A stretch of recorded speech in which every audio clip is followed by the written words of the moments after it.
Dallas Airfield ng isang Amerikanang si Mrs. Redgrave, na sinundan naman ni Henry Herman noong taong ding iyon sa pamamagitan ng 3 test broadcast stations. Noon pa man, tila nakasunod ang radyo ng Pilipinas sa modelo ng mga kano na tila pang-entertainment, may musika, drama at balita. Drama naman ang pinagmula ng iba't ibang talento ng radyo at namayagpag sa ere ang mga sikat na boses tulad ni Luz Fernandez, Connie Angeles, Ben David at kahit na si Tia Deli. Pero sa pagpasok ng dekada 80 at 90, nauso ang pagsalin sa Tagalog ng mga Japanese anime pati na mga teledrama mula sa Mexico at lumawak ang bagong propesyon ng voice acting sa pamamagitan ng dubbing. Ngayon, Korean novela naman ang in at tila hindi na mapigilan ang pagbibigay buhay ng mga isinaling dula sa pamamagitan ng samut-saring boses Pinoy. Okay, CD. Mga ganon. Isang tama ka lang ng aking mystical dragon blaster, ha? Good evening, ladies and gentlemen. Welcome to Up Close and Personal. Ngayong gabi po'y makakasama natin ang grupo ng Creative Voices. Alamin po natin yan. Maya-maya lamang malalaman niyo po kung sino ang mga bosses behind the movies, television or radio shows na napapanood nyo po na napakadali po nilang magpalit-palit ng boses. Ewan ko paano po nila ginagawa. Alamin po natin yan dito sa Up Close and Personal. Ngayong gabi, kasama po natin ang presidente ng Creative Voices. Wala pong iba kundi ang kasama ko rin sa Philippine Marketing Association, si Pocholo Gonzales. Hi, Pocholo. First of all, I just want to thank you, Miss Marisa. Aba, napakaganda mo pa rin hanggang ngayon. Mabuhay ka para sa Philippines 2000. Wow! Pocholo, ikaw ba yan? Teka muna ha, teka muna. Parang si FBR tong kausap ko. Medyo, kinagaya ko lang ang boses niya. Ah. At kasama ko rin yung aking former Vice President. Siyempre. Ako yun. Sabi ko lang, Ikaw welcome yun. to Creative Voices. Thank you. Mga kaibigan, paumpisa pa lang ho yan dito sa Up Close and Personal. Okay, Pocholo, pwede bang bigyan mo kami ng insight kung kailan nagsimula itong Creative Voices? Dahil kasama natin ang mga gwapo at magagandang taga Creative Voices, of course. Nandiyan si Byron, si Sap, at saka si Jill. Kailan nagsimula itong Creative Voices? Creative Voices started in 2005, actually. Ang former name niya yun, Voice Cell Productions. So I changed Voice it Cell into Productions. Creative Voices. Actually, Creative Voices or Creative Voices means we create creative voices. Oo So nga from naman. nothing to something, That's ganon. right, And oo. kahit anong kailangan ng boses, kaya naming bigyan ng buhay. Yon. Dito sa Creative Voices, gaano ba karami ang mga dubbers natin bukod dito sa Creative Voices na talagang in-house mo? Tapos ilan talaga kayo sa grupo Actually, ninyo? ang mga voice artists namin, we call them voice artists. Isa doon yung mga dubbers, magkakasama na yan, mga radio drama talent. More than 300 na yung mga voice artists namin I dito. see. At meron ding organization para dito? Recently, we created, actually 2005 din, na-create yung Society of Young Voice Artists of the Philippines. And our main goal for that association is to promote voice acting as an art form and a career. Kasi for the longest time, hindi napapansin yung mga voice-over artists natin, yung mga radio drama talent. That's Alam mo, right, namamatay na lang sila ng walang recognition. And I think it's now time for them to be recognized. Oh, that's very nice to hear. Kunwari, si paring Ray Langit yun, di ba? Pag narinig mo, Ray Langit ito ng DWIC. Pero minsan, ang hirap niyang gayahin, but they are really talented dubbers or Yeah. voice-over announcers that can really imitate and mimic him, di ba? Almost exactly the way he Talaga? delivers it. Meron ba ditong pwede? Maya-maya, Marami. Maya-maya. Anyway, ano talaga ang main function nitong Creative Voices at ano-ano na ang mga naging experiences nyo in the past bago kayo nagkaroon ng isang grupo na ganito? Basically, kasi in 2003, nasa Amerika po ako noon. So, nag-training ako ng voice acting. I studied in the States. Ayun, napansin ko na for the longest time, I've been with voiceover industry for 12 years. Napansin ko na parang hindi nare-recognize, puro na lang reklamo yung karamihan sa mga voice artists na hindi nababayaran on time, maliit ang mga talent fee. Especially sa advertising, I can say one of the worst practice kasi we sign blank contracts, we don't know how much, when we will get talent fee. So, I think, now, do you think medyo tong practice na ito mas maganda na at napoproteksyonan nyo na yung mga miyembro nyo? actually, as part of the Advertising Suppliers Association of the Philippines, I represent the voice talents or in the talent service na sector. We are on talks with ad board and mga That's good. recording studio para magkaroon ng So, you have kontrata. now a real identity. Yes, I think yun nga ang problem the individualism. Madaling targetin ang isang taong nag-iisa lang. Unlike kung isa kang grupo, professionalized na, kumbaga we do contracts, may ORs yan, may identity, and we pay taxes. Kasi Oo the prob- naman, the- dapat magbayad kayo ng taxes, di ba? The problem kasi sa mga karamihan, Oo. hindi ko alam kung lahat ba nagbabayad or Yes, I of don't know. course, oo. Pero para makatulong naman tayo yes, sa of revenue, course. di ba? Kailangan talaga Oo. nagbabayad ng buwis kasi importante yan para makatulong sa bayan. Yan, syempre. Ngayon naman, Pochodo, kailan mo na-discover na may maganda kang boses o meron ka palang talent na pwede mag-iba-iba ka ng boses? Actually, mga 5 years old pa lang ako. Ay, 5 years old pa lang, baby Yeah. pa talaga ako noon. Mga 7 years old po ako nag-start 7 makinig years sa old. radio drama. Kasi wala po kaming TV sa Bataan. Oo. Puro radyo lang. So, namulat ako sa mundo ng radio drama. So, pinapanood ko yun. Manda ka! Itong bagay sa'yo! Oo. Tumakbo na kayo! Sandali po, hintayin mo ako. So, ginagaya-gaya ko siya. Nakakaaliw, pero mo Yeah. yun. From bata to matanda to parang hoodlum Yeah. na boses, di ba? Walang Kumbaga, problema mag-iisip dun, ako. tol. Oo, di ba? Tama. Naging mahirap ba para sa'yo mag-umpisa magkaroon ng itong voice-over talents para itayo mo to at napakadali ba para igrupo mo ang mga miyembro mo? Kasi ang voice acting po kasi, parang kanta yan kanya-kanyang genre. May radio drama, iba-ibang approach. Yeah. Dubbing, commercial voiceover, live voiceover, hosting. Actually, hosting is not considered a voiceover kasi nakikita. Yeah. Voice acting po kasi cannot be seen. That's right. So, actually mahirap talaga kasi hindi talaga nagkakaisa yung karamihan sa mga voice artists. May tumatanggap ng mababa. Oo, depende kasi if May you need hindi. a job, di Yeah. ba? Or depende rin naman kung medyo mas close sa'yo yung nagpapagawa Yan. nung voice-over Yung na nakita yun. ko may politika rin. Sabi ko, paano uunlad ang industriyang to kung kamag-anak incorporated, kung mga KKK, kaibigan, kabarkada, kamag-anak, yung nandun lang. Although, syempre may experience yung iba. Pero ang point, how about those people who don't have any mga connections? So, nakita ko every day I'm receiving calls dun sa isang nagdadabing kami nun. Paano po ba maging voice talent? Ano ba talaga ang mga requirements ninyo para makasama ka sa grupo ng Creative Voices or nung Society of Voices ninyo? Actually, yung Creative Voices, under niya ang Society of Young Voice Artists. Okay. Bago ka maging miyembro ng Society of Young Voice Artists of the Philippines, you have to undergo the training Ng Creative Voices. Okay, Meron kaming like yung what? Voice Works, Basic Voice Acting and Dubbing Workshop na pinangungunahan ko, si Mr. Brian Ligsay, Yeah, kasama rin Yeah. natin si Brian sa Yes. Philippine Marketing Yeah. Association. Brian, si Alex Agkawili, Danny Mandia at Neil Tolentino. Sila yung mga sikat at mga kilalang direktor ng dubbing. At yung principle ng voice acting, ini-input namin sa mga estudyante namin para, kumbaga, hindi sila maligaw pag nasa labas na sila. Pero gano'ng katagal ba itong parang training or seminar na binibigay nyo para makapasa ang isang member? Actually, ang training talaga habang buhay yan para sa amin. bagay, continuous learning, Pero di dito ba? sa Creative Voices, 2 buwan na training. Pero pagkatapos mong, kumbaga, start pa lang ng training mo talaga yan. Pag nag-graduate ka, merong CVAP na tutulong sa'yo para naman ma-enhance, ma-develop mo ang personality mo. Number 1, yung, kumbaga, yung maraming tao mahihiyain Oo, yung shyness, yes, ma-overcome mo. yung kailangan Alright, matanggal yung pagiging mahihiyain, magkaroon ka ng self-confidence.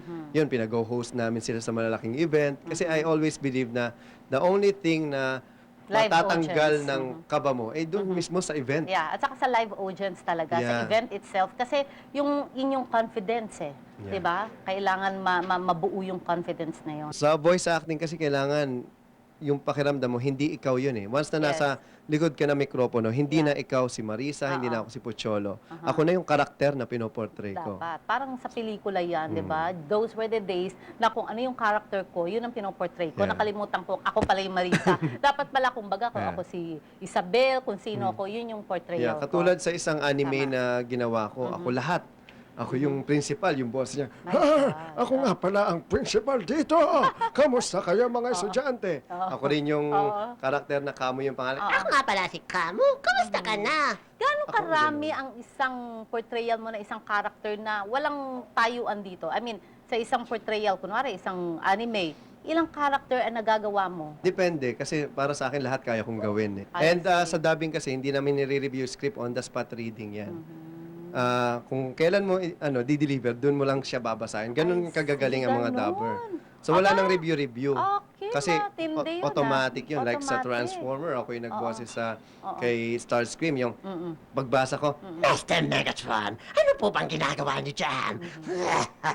tapos biglang papalit yung, ako nga pala si Red Alert, tumigil ka, Starscream. Parang automatic nice yun. naman, automatic talaga. So, Pocholo, anong masasabi mo na sinasabi ng mga parents natin o ng karamihang mga kaibigan natin na wala daw pera dito sa voiceover? Kaya kung pwede lang, mag-iba na tayo ng racket natin, ng business natin. Anong totoo dito? Actually, para sa akin, I don't look at it as a work. Mm-hmm. It's my craft. This is an art for me. This is my life. Voice acting is my life. So, para sa akin, pag ganun yung principle mo, money will follow eh. Totoo yan. Kasi True. as if you don't work eh. Kumbaga, you Automatic. are enjoying what you are doing. Yes, So, it's oo. not really a hard work for you. You work and you play and at the same time, you earn money. Yeah, that's the most true. important, Pero diba? kung ang motivation mo, pera lang, I think wala kang lugar nga dito. Tama, oo. Para sa akin, mahalin mo muna ang craft, mahalin mo yung ginagawa mo. Parang mga taga-teatro yan eh. Yung mga painter, mga artist. They will do it kahit hindi mo yan bayaran. Oo, Kasi totoo yan. craft Kasi, nila yan eh. gusto nila yung ginagawa Oo. nila. They are enjoying. That's true. diba? Pero pag sumikat yan, Oo, naku. mahal naman ang Oo, talent diba? mong babayaran. Tulad diba? ng nangyayari sa amin That's ngayon. right. Yan. Ako mga kaibigan, tanungin naman natin, Pocholo, ang ating kaibigan na si Zap, si Byron at si Jill. Gusto kong marinig ang mga boses nila. Bigyan mo naman ako ng sample. Ladies and gentlemen, good morning. This is Byron Barnuevo from Society of Young Voice Artists of the Philippines. And welcome to Up Close and Personal with Marisa Del Mar. That's very nice, Byron. Ngayon naman si Zap, ano naman ang kagalingan nito? This is the event for the evening, Hato Hanep Hero 3. The biggest, grandest, most anticipated youth fair in the Philippines. Nice, ang ganda. Ganyan-ganon si Zap, ha? Very cool din. Ngayon naman si Jill. Yano, mahal na mahal kita. Huwag mo akong iiwan. Yano. Yung boses niya ngayon, siya yung ginawa kong bida sa isang sikat na anime sa Japan. Actually, number 1 siya ngayon sa Okay, Japan, that's yung nice. Ano Boku yun? Ragaita. Pero marami pa yung boses. Talaga? Meron pa siyang limang ano pa yung boses mo klase pang isa? sa Negima Jill. naman. Okay. Miss Kono ka. Ano po ba? Gigising ko na ba to si Asuna? Sasaksakin ko na ba? Ano? Napaka-soft niya, fragile, pero wag ka. Ang boses niya, powerful, ha? Okay. Wag kasi kayong makikinig sa mga teacher nyo. Hindi naman po kasi totoo mga sinasabi niyan eh. Sa akin kayong makinig. Kahit palaka ako, wag niyo akong minamaliit. I'm just wondering, saan nyo kinukuha yung, kagaya nyo, yung pag-change ng voice, saan nyo nagsisimula?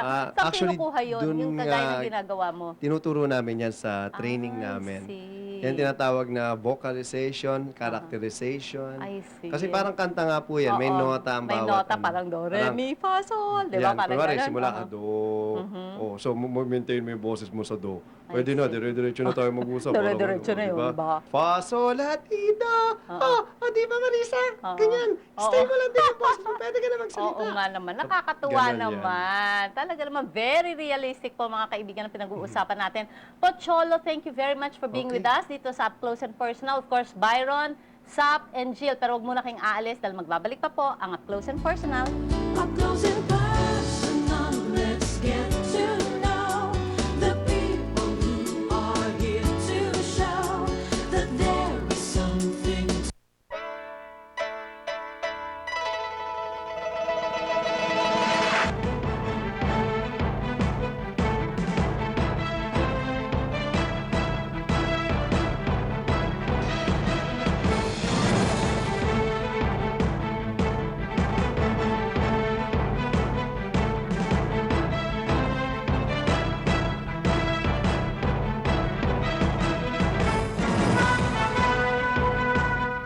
Lapit na birthday ko! No problem na. Mabilis to. Pasukan na! No No problem. Bigatin to. Bigatin ng pamilya pag naka-Bimeg Premium Hog Pellets. May kumpleto at balansing nutrisyon para ang alaga mo'y mabilis lumaki, siksik sa laman, at di sakitin.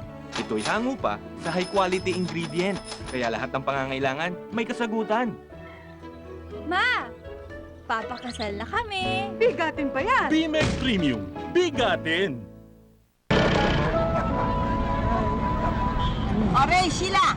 Magtataas ako ng renta sa katapusan. Kailan lang nagtaas kayo, Anings ka? Kung ayaw ninyo, humanap na kayo ng ibang lilipatan. Sobra na yan! Pambira! Habang buhay na lang ba tayo mangupahan, Ray? Pag-ibig ang kasagutan, kabayan. Ngayon, mas magaan na ang pagbabayad dahil mas mababa na ang interest rate. Mas mahabang panahon pa ang payment terms. Mas mababa rin ang monthly payment. Sa wakas, Ray. Dahil sa pag-ibig. Kaya, bakit ka mangungupahan pa kung kaya mo namang magkabahay na? Hinintay ko to buong taon. Sobra ko tong pinaghandaan. Ngayong gabi, itutudo ko na. San Miguel Oktoberfest, 120 na! Dito lang natin matitikman ang saya na walang katulad.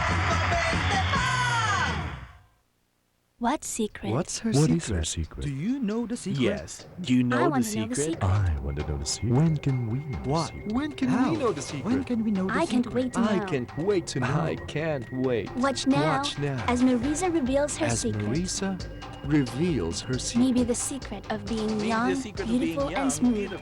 Everybody's asking Everybody's really why. asking really why. Let's be patient. Anytime, the secret will be revealed. What secret? What's her What secret? is her secret? Do you know the secret? Yes. Do you I know the wanna know the secret? secret. I want to know the secret. When can we know What? the secret? When can How? we know the secret? When can we know the I can't secret? wait to I know. can't wait to know. I can't wait. Watch now, Watch now. as Marisa reveals her As secret. Marisa reveals her secret. Maybe the secret of being young, beautiful, and smooth. Everybody's asking Everybody's really why. asking really why. Let's be patient. Anytime, the secret will be revealed. Up Close and Personal with Marisa Del Mar is brought to you by Chowking. Masarap, daming choices, affordable. Pagcor, a global corporation with a global mindset and a Filipino heart. Pag-ibig Fund, matatag na haligi ng inyong kinabukasan. Sunmig Coffee, siksik sa tapang. iCool, get cool with iCool. Up close and personal, let's get to know. Ang galing natin! Successful! Ha? Minsan din akong naging artista pero nung masubukan ko ang voice acting, tila kakaiba ang challenge dito. Tabi, tabi! Sandali. Ano yan? Pero para kay Byron at Jill, parang napakadali lamang para sa kanila ang pagpapalit ng karakter sa isang iglap. Medyo mainit. Paano nga ba nila napasok ang trabahong ito? Para kay Jo Carol Fernandez o Jill, napahanga siya ng isang kaklase na maagang naging dubber ng isang Japanese anime at mula noon ay nangarap na rin siyang mag-voice acting. It's a fleeting moment for me. This has been my dream since I was in grade 5. Yun, ng bata ako. Ginagawa ko sa bahay, kinukulong ko sarili ko sa kwarto, tapos kinakausap ko yung padera ni iba-iba ko yung boses ko. Nagbabasa ako ng, yung comics sa dyaryo. Ginagawa ko ng, yung ano doon, scenes doon, ginagawa ko ng buhay. Para naman kay Byron Joseph Barinuevo, pagkabigo ang nagtulak sa kanyang pagbutihin ang pagsasanay sa kanyang talento. Since nung bata pa po ako, hilig ko na talaga yung anime cartoons kasi mga pinapanood ko noon, Dragon Ball pa eh. Nung I was in elementary pa, siguro mga ako noon, 5 years old or 6. Nung meron ng Hero TV nga dun sa Channel 44. So, just kay Keyboard. Ako, parang curious ako kung ano yung yung voices behind those anime. Tapos sabi ko, ang galing naman nila, masyadong nakaka-believe. Tapos yun, I tried to audition nga and then bumagsak ako sa workshop. So, I took the workshop for 2 months. Tapos ngayon, I'm the president of the Society of Young Voice Artists of the Philippines. Si Safael Berenger naman, voice-over sa live events at pagsusulat ng script. Yun naman ang kanyang trabaho. Pagpo-voice kasi medyo nung bata ako, natural na siya sa akin yung medyo low yung pagka-boses ko eh. Yan, yung sa register ng boses ko medyo mababa na. And nakatulong yung yung voice acting workshop ni Sir Choi sa pagkalabas ng pagka-project ng boses ko. Sa kabila ng kanilang murang edad, tila seryosong-seryoso na sila sa kanilang mga trabaho. Pero ang nakatutuwa pa rito ay para lamang silang naglalaro. Dito kasi sa Creative Voices, pagmamahal sa kanilang gawain ang itinuturo ng presidente nilang si Pocholo Gonzales. Kahit marami kaming mga activities ngayon, hindi pumapasok sa isip ko yung pagod kasi nga this is a craft for me. So I have yung passion ko nandito sa pagbuo nga ng society tsaka pag-contribute din sa mga gusto pang matuto. Si Geripit at si Geripat nakaupo sa bangko. Umalis si Geripat ang Pilipinas ay nababalot ng makulay na... Alam niyo, pag humaba yung baba, haba din yung ng baba. Hula, pare, hanggang hula. Ang danay ng lola mo. Magandang araw po sa inyong lahat, mga kapuso. At ang swerte, sadya na lamang dumarating. Ang sulit ng panahon, ang buhay ay weather lang. Up close and personal, let's get to know the people who are here to show that there is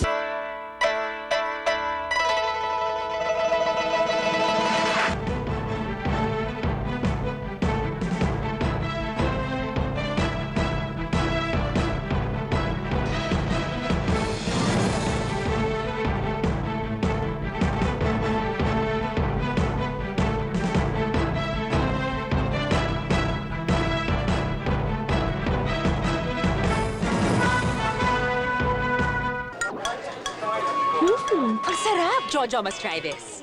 Text ko. Kailangan malaman to ni Dennis. Ibang-iba nga.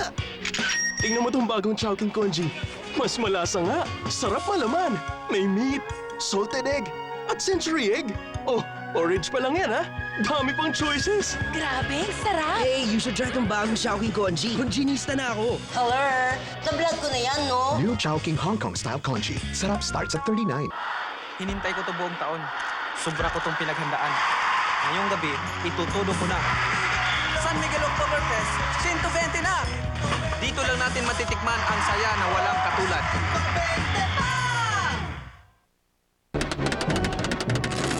Mas meaty. Mas maprotina.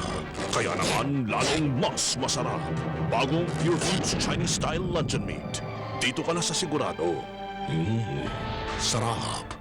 What secret? What's her What secret? is her secret? Do you know the secret? Yes. Do you I know want the to know the secret? secret. I want to know the secret. When can we know What? the secret? When can How? we know the secret? When can we know the I secret? can't wait to I know. can't wait to know. I can't wait. Watch now, Watch now. as Marisa reveals her As secret. Marisa reveals her secret. Maybe the secret of being young, beautiful, and smooth.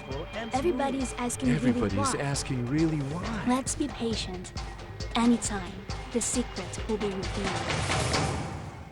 What secret? What's her What secret? is her secret? Do you know the secret? Yes. Do you I know the want to know the secret? secret. I want to know the secret. When can we know the What? secret? When can How? we know the secret? When can we know the I can't secret? wait to know. I can't wait to know. I can't wait. Watch now, Watch now. as Marisa reveals her As secret. Marisa reveals her secret. Maybe the secret of being young, beautiful, and smooth.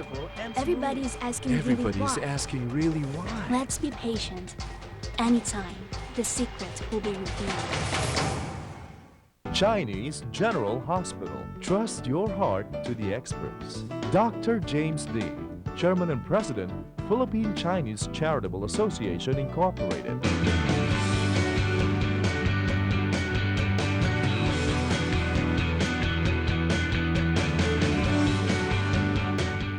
Up Close and Personal with Marisa Del Mar is brought to you by Sunmig Coffee, Siksik sa Tapang. Chowking, masarap, daming choices, affordable. Sunny Bendal Salon. Dio Busy Salon. up close and personal.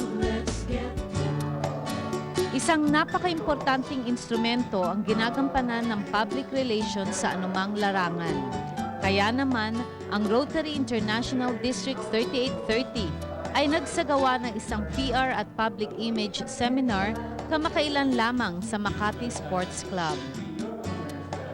Sa event na ito ay nabigyang pansin ang gamit ng iba't ibang media tulad ng print, electronic, telebisyon at radyo ay napag-usapan din dahil sa papel nitong pagpapalaganap ng magandang balita at pagpapaganda ng imahe tungkol sa Rotary.